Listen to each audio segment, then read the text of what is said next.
We're here tonight to recognize yet another special group of individuals. The 4 alumni we recognize this evening are remarkable examples of the best of St. Mary's. They're people whose contributions have significantly impacted the lives of others. We begin the recognition portion of this evening with our presentation of the Outstanding Young Alumna Award. To introduce this award, please welcome our Alumni Association Board President, Bobby Kochever.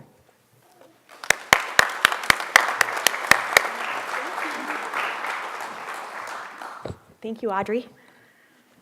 It is truly a pleasure for me to introduce this year's recipient of the Outstanding Young Alumna Award. What makes this award, and in fact all the awards this evening, special is that they remind us of the depth and breadth of talent and commitment present in the 42,000 people who have graduated from St. Mary's. We hope you, as alumni, continue to be involved and even grow your involvement with the university. Engaging young alumni is especially important. By developing a relationship with young alumni, we prepare the next generation of volunteer leadership, like the individuals we honor here today. So we begin the recognition tonight, fittingly, by honoring an individual and outstanding leader from that same young group of alumni. The Outstanding Young Alumna Award is presented to a recent graduate of St. Mary's who is diligently promoting active living, healthy eating, and tobacco-free living through her work with the Statewide Health Improvement Partnership.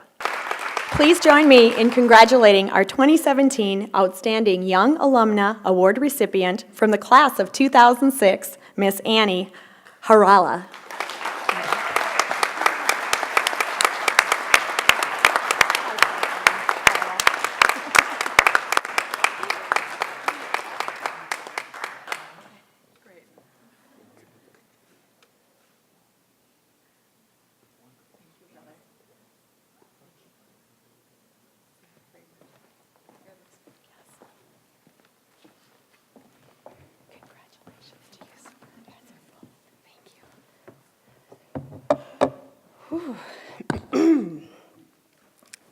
You don't get a chance to preview it, so you get a little choked up. So greetings, Brother William, St. Mary's faculty, staff, current students, alumni friends, and my family. I'm honored to be accepting this award tonight. I find it fitting and funny that I'm standing here in the same spot that 15 years ago during my freshman seminar, Brother Lewis hollered to scold at a freshman girl who was sitting right next to where Nikki Richmond is sitting because she'd fallen asleep during his welcoming message. How time has flown and how grateful I am to be past that initial introduction to the St. Mary's University community. But really, I stand here tonight and this evening on the shoulders of many women and men before me who have raised me and have helped me to get here, and many LaSallians before who have paved the way for an excellent and well-rounded education that I received here at St. Mary's University. So St. Jean Baptiste de La Salle spoke of his ministry often by saying that one thing led to another, and imperceptibly, he built a movement of teachers that would change the face of education for poor children in France, and now throughout the world in underserved communities. In looking back in my time since that freshman seminar, I can see many imperceptible steps that I have taken that have brought me here to today. But the core of these steps have always been guided by the LaSallian tenets of faith, community, and service. Though these look different from when I walked in here, I still truly hold them even now as I serve my community in Duluth and Northeast Minnesota every day. I knew I wanted to attend a small private Catholic college. I needed a town that was as beautiful as my hometown of Duluth, while at the same time offering a bit of distance from my very close single mom. St. Mary's University was the perfect place for me, and I knew as soon as I walked into the quad area and experienced the staff in the admissions office that it would be my home, and my home it is, and it's great to be back today. It taught me that home was community. And when we look at community, that home means it's who you are, and you dig into yourself with the people that you're near.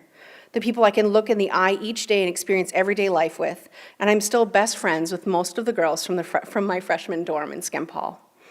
St. Mary's University built built on the faith that I came to college with, teaching me to personalize my relationship with God, to ask questions, to explore the history and find others with common faith and not common faith, to dig through tough questions and find answers together, agree to disagree, or agree to agree, and find ways that we continue to believe what we believe at our core so our characters don't change.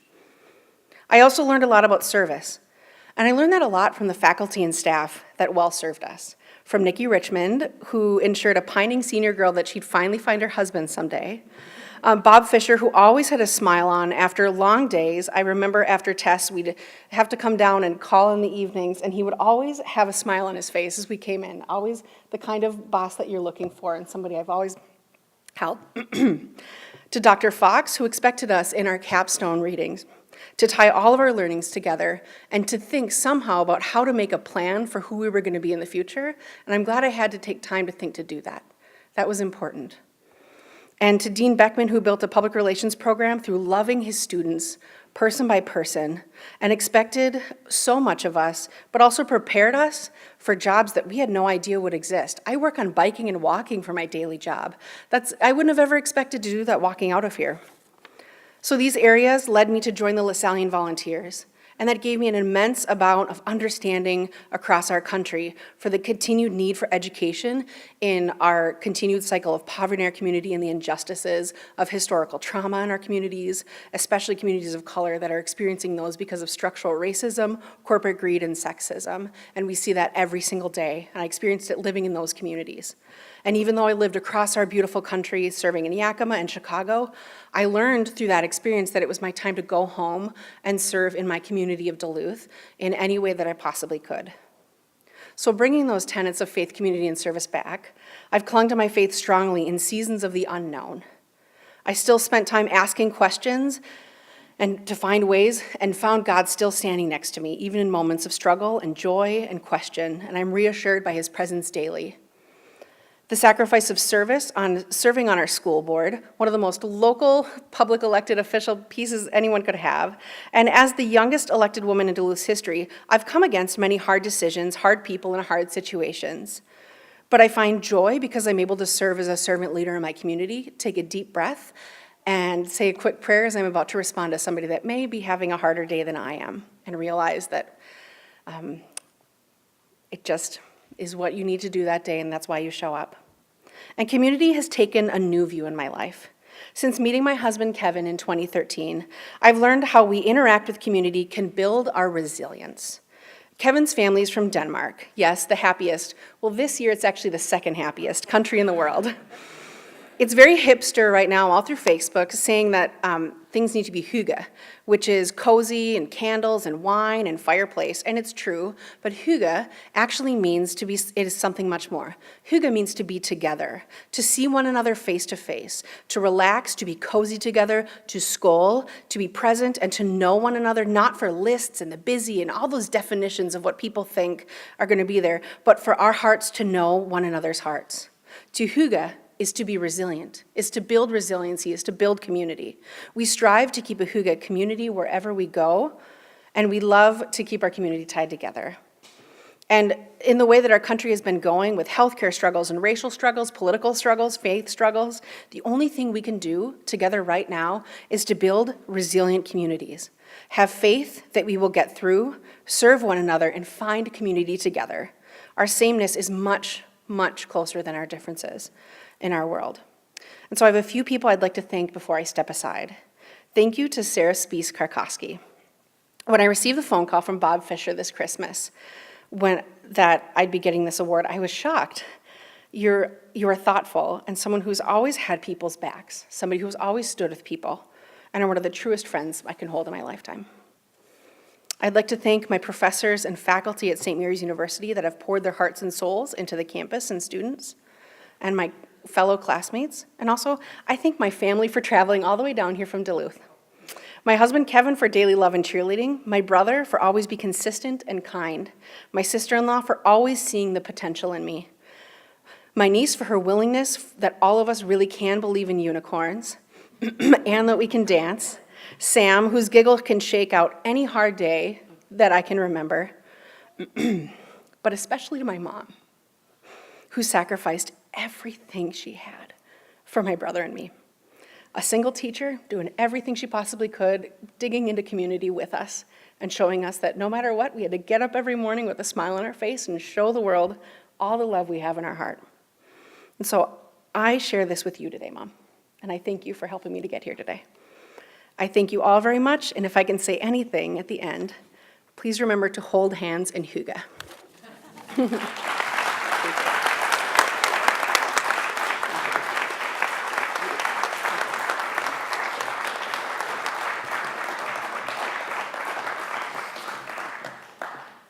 Brother William frequently calls me a mush pie. It's kind of hard to follow a speech like that. I am a mush pie. That was beautiful.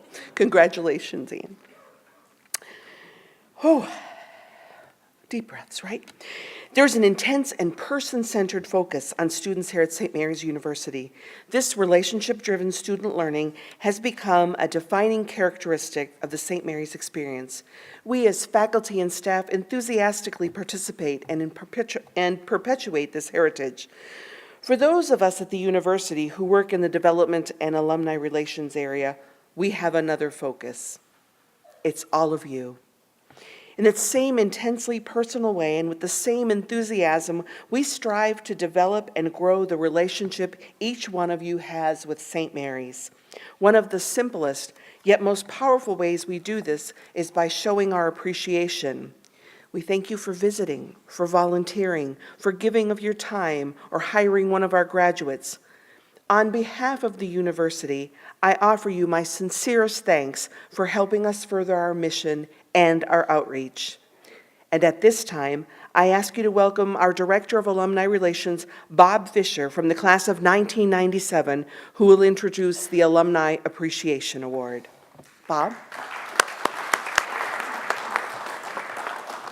As the voice of alumni for the university, I have an important responsibility.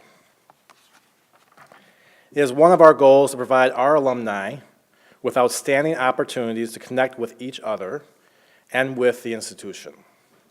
We especially appreciate alumni who are willing to come back, to speak, to serve, to promote, and to help us further our mission.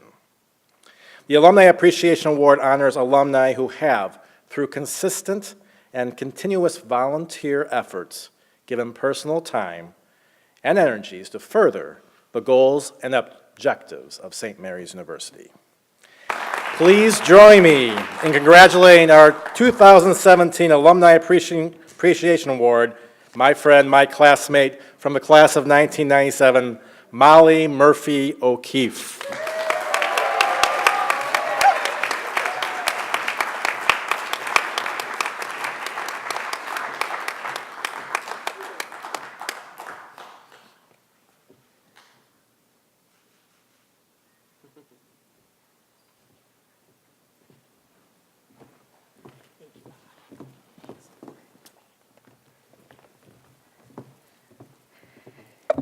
So I really think that they should show the video after. Because that is, I can't even keep it together. Good grief. Excuse me, just 1 second here. Okay. So, thank you all for coming. Brother President, thank you so much for having us.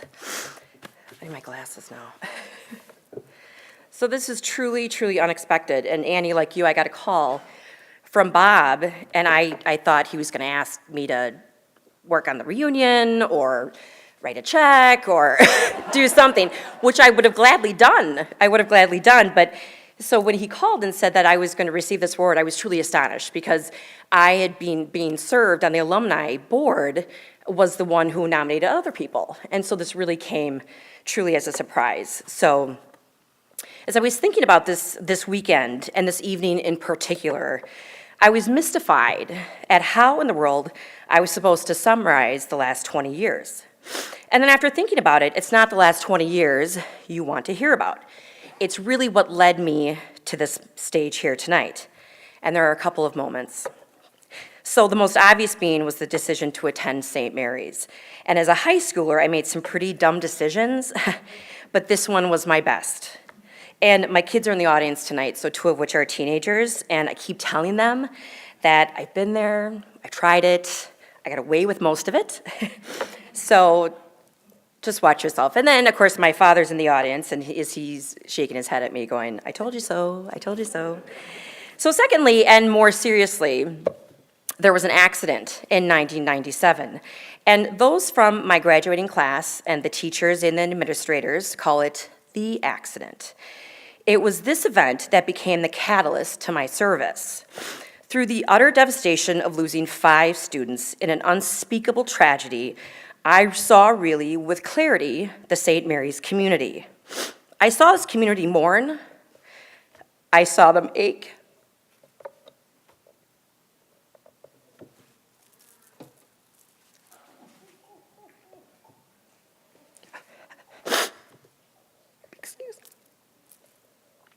I saw their tears, but I saw their faith.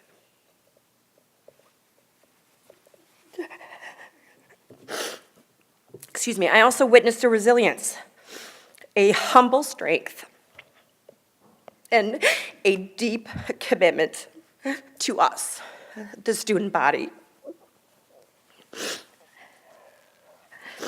I saw vulnerable professors who didn't have the answers to our breaking hearts. I saw administrators speechless because no words could fix the pain that we felt. But they tried, and they tried, and they kept trying. And then one day, the sun rose again. And it looked different, but it was out. And for the weeks and months that followed those terrible days, we were never forgotten. Our beloved students who perished are always in our hearts, and more visibly outside of Skemp Hall. But the students, the survivors, were never forgotten. And so through this tragedy came my promise to give back. Became a promise to do for St. Mary's what they so selflessly had done for me. And that was heal my broken heart. So thank you for being the beacon of light through those incredibly dark days. And so there you have it. That is my simple story of service, and I finally got through it. And the irony of this wonderful award is that my contribution truly seems so meek in comparison to what I have been given by our school. So I thank you. I am honored. I am incredibly grateful, and I am so proud to be St. Mary's.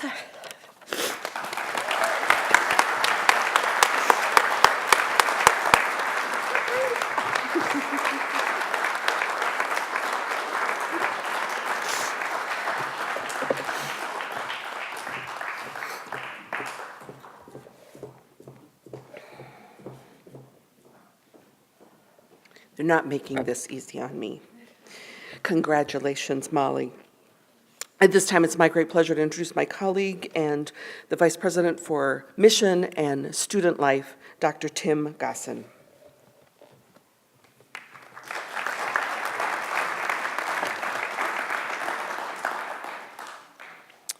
Good evening. As Audrey indicated, my name is Tim Gossin. I'm pleased to say that I have 3 degrees from this great university.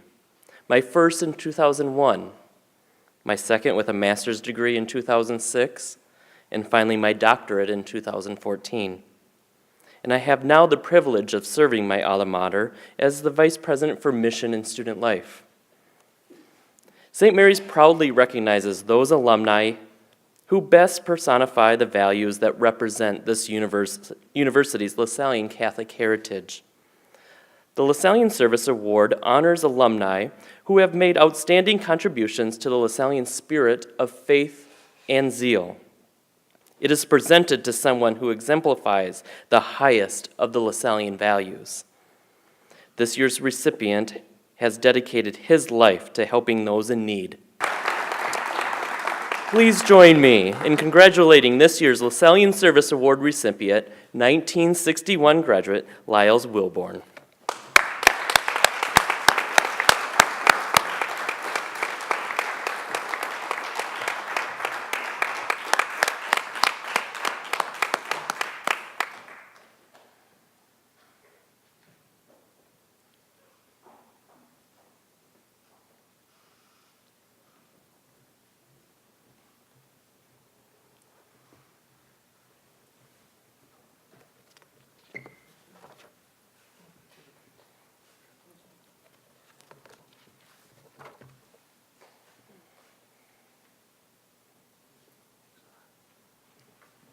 Congratulations.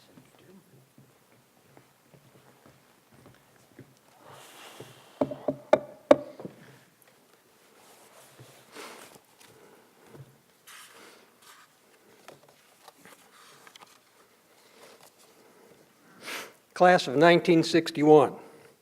I didn't go to too many class reunions over the years, but I went to our 50th in 2011. That was a wonderful occasion, as was our get-together last night at Signatures out over those golf course hills. It was a privilege, class of 1961. Thank you. I hope some of you or all of you received this publication from the Christian Brothers this past week. It's called Faith and Zeal. On the first page of it, well, first of all, I taught high school English for 50 years. How? Through prayer and just do it. Brother Larry Schatz, the provincial of the brothers in the Midwest, he wrote, as an old English teacher, I have a special fondness for words. Accompany is one of my favorites. It literally means to walk with, not behind, not in front of, but alongside one's companion at the moment. A beautiful image. It is a word very much in vogue in the Christian Brothers world today. Another page says, in 1969 and 1970, due to unfortunate circumstances, we lost St. George and St. Mel high schools, and I taught in both of them, and I hope I didn't bring any problems to them. Also, in Faith and Zeal, it says 12 jubilarians to be honored, Christian Brother jubilarians. This year, the Midwest District will honor 12 jubilarians for their years of service. Those honored include the following: 75 years, Brother Finbar McMullen; 70 years, Brother Alfred Marshall and Raymond McManaman; 60 years, now this is my class, it used to be my class, Brother Conrad Diebold, Leon Leba, Leonard Stoffel, and Louis Rodeman. Leonard Stoffel and Louis Rodeman are Missourians like I am. I come from Kansas City. 50 years, Brothers Bede, Baldry, Stephen Schoenhoff, Michael Schmelzer, Michael Rivers, Dale Mooney, and Walter Schreiner. God bless them. Here's some guiding principles from Scripture for service. The book of Sirach says, "Give to the Most High, give to the Most High as He has given to you, generously, according to your means. For the Lord is one who always repays, and He will give back to you sevenfold." Then the book of Proverbs says, "He who has compassion on the poor lends to the Lord, and He will repay him his good deed." Another proverb, "One man is lavish, but grows still richer. Another is too sparing, yet is the poorer." And the third proverb, "He who confers benefits will be amply enriched, and he will refresh others, will himself be refreshed." And then St. Paul says, "Tell those who are rich in this world's goods not to be proud and not to rely on so uncertain a thing as wealth.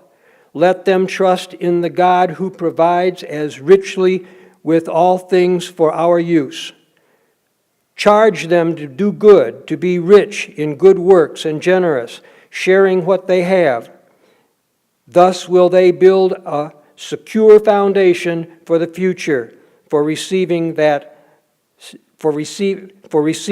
life, which is life indeed. Finally, Art Clark promoted my being considered for this service award. Thank you, Art Clark, and thank you, St. Mary's University. Art wrote to the selection committee, quote, "It is because of Giles' belief in the zealous pursuit of the charism of St. John Baptist de La Salle that Giles was able to accomplish what he did for his many hundreds of students," unquote. And someone else said, "God doesn't choose the qualified, He qualifies whom He chooses." St. John Baptist de La Salle, pray for us. Live Jesus in our hearts forever.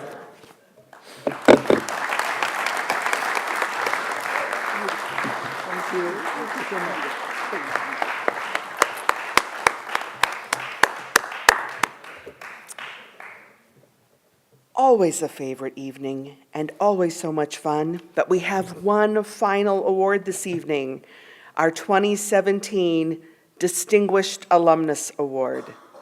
This award honors men and women who have demonstrated extraordinary achievement in their chosen professions and made meaningful contributions to their communities and to society, and whose lives reflect the mission and work of St. Mary's University.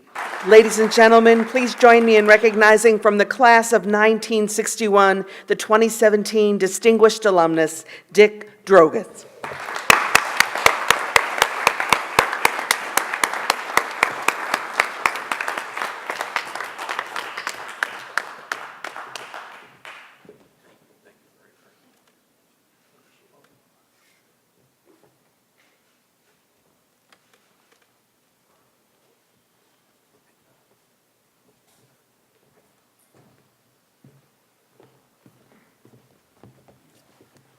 Good evening.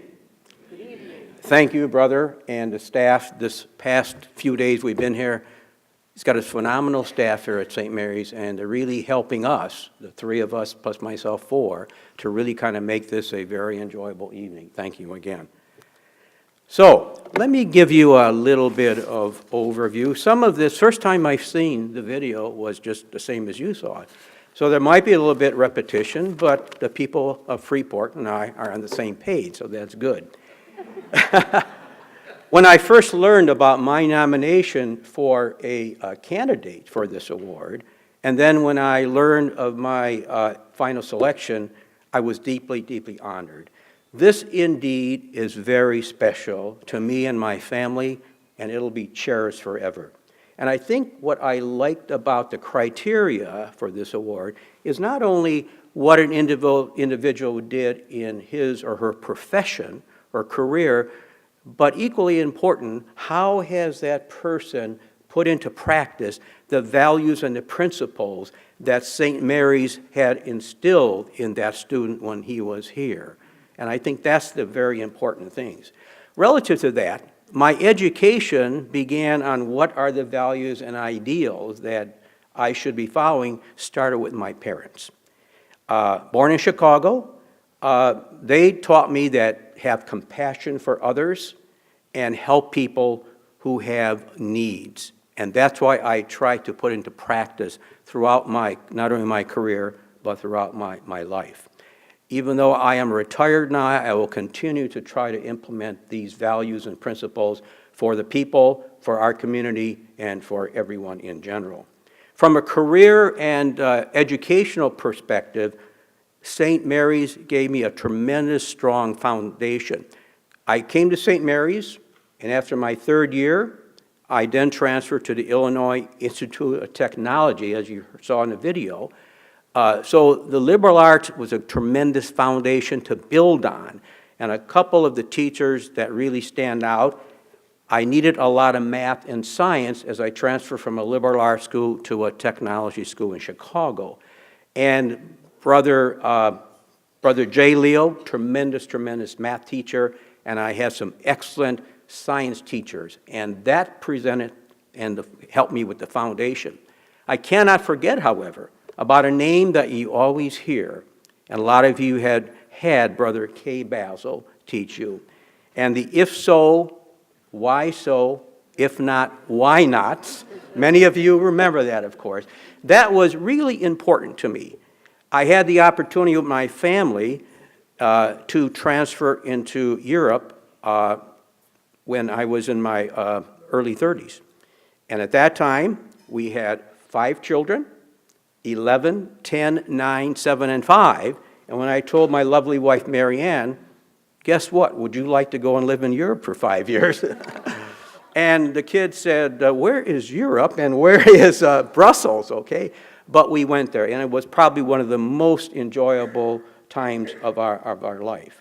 One of the things that I do remember also from St. Mary's is that if you look at the St. Mary's syllabus, it does not say anything about freshman mixers.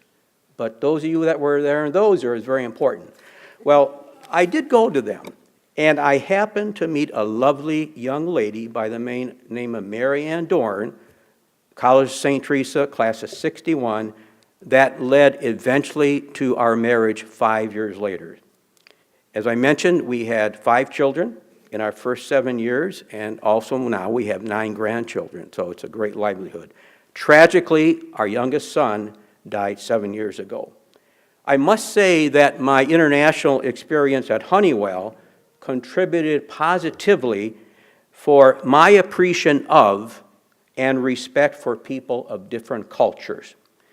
Living in a country where we were the foreigners was an education for all of us when we lived in Belgium. But it gave me and my family a better appreciation for what people who come to this country, immigrants, go through the same as we did in Belgium.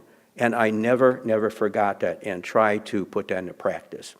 One of the jobs that Honeywell asked me to do was to pull together 13 different countries in Europe.